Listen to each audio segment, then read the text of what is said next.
So starting with the third question, differentiate between fundamental and derived units. Fundamental unit जैसे अभी हम आपको बता के चुके हैं, fundamental quantities are independent and do not depend upon other quantities for their measurement. वो सारी क्वांटिटीज़ जो किसी और पे डिपेंड नहीं करती, निर्भर नहीं करती और अपने आप में सेल्फ सफिशेंट होती हैं, जिनको हम अपने आप से मेजर कर सकते हैं, उन सारी क्वांटिटीज़ को हम क्या बोलते हैं? Fundamental quantities. और इसकी अगली लाइन जब आप लोग यहाँ पढ़ोगे, the unit used for the measurement of fundamental quantity, तो यहाँ पे बेटा जिस लाइन को मैंने अंडरलाइन करा है, the unit used for the measurement of fundamental quantity is called fundamental unit. जबकि अगर आप इसकी तरफ दूसरी तरफ ये वाला फर्स्ट पॉइंट अगर आप लोग देखोगे तो इसमें हम लोगों ने लिखा है derived quantities depend upon the other fundamental quantities for their measurement. वो सारी की सारी क्वांटिटीज़ जो फंडामेंटल क्वांटिटीज़ के ऊपर डिपेंड करती हैं, उन सारी क्वांटिटीज़ को डेराइव्ड क्वांटिटीज़ बोला जाता है।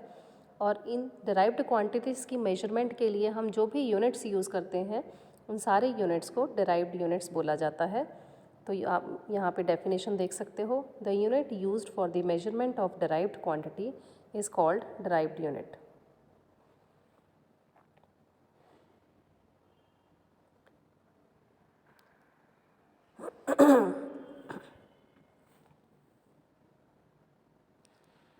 उसके बाद एक सेकंड वाले में हम एग्जांपल्स देखेंगे। Fundamental units of mass, length and time are, mass का फंडामेंटल यूनिट किलोग्राम, लेंथ का fundamental unit mass metre and time का फंडामेंटल यूनिट सेकंड। सिमिलरली अगर हम दूसरी तरफ एग्जांपल्स देखते हैं तो derived units of velocity, velocity के derived unit metre per second, acceleration के metre per second square and force के न्यूटन।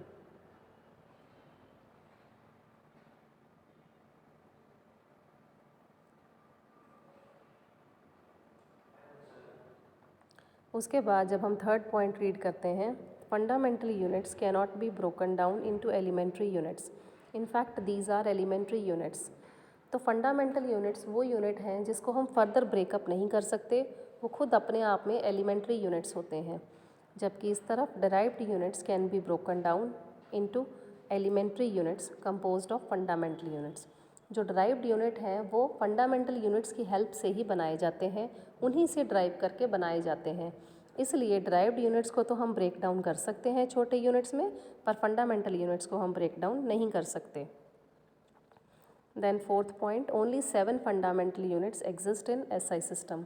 एसआई सिस्टम के अंदर जो सिस्टम ऑफ इंटरनेशनल यूनिट्स हैं उसके अंदर सिर्फ 7 फंडामेंटल यूनिट्स होते हैं, जबकि ड्राइव्ड यूनिट्स की कोई लिमिट नहीं है।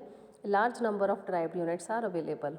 Then fifth point, fundamental units can not be expressed in terms of derived units. Fundamental unit को हम डिराइव्ड यूनिट्स के टर्म्स में नहीं लिख सकते, नहीं एक्सप्रेस कर सकते, जबकि derived units can B expressed in terms of fundamental units. Derived unit तो बेटा बनते ही फंडामेंटल यूनिट से हैं, फंडामेंटल यूनिट्स को मिला के ही डिराइव्ड यूनिट बनाए जाते हैं। तो डिराइव्ड यूनिट्स को हम एक्सप्रेस कर सकते हैं फंडामेंटल यूनिट्स की फॉर्म में। Then sixth point, fundamental units are independently defined and often the quantities are directly measurable in a physical system. इधर है derived quantities are formed by product of powers of fundamental units. इसकी last line अगर आप लोग चाहो तो ये cut off भी कर सकते हो, इसकी ज़रूरत नहीं है।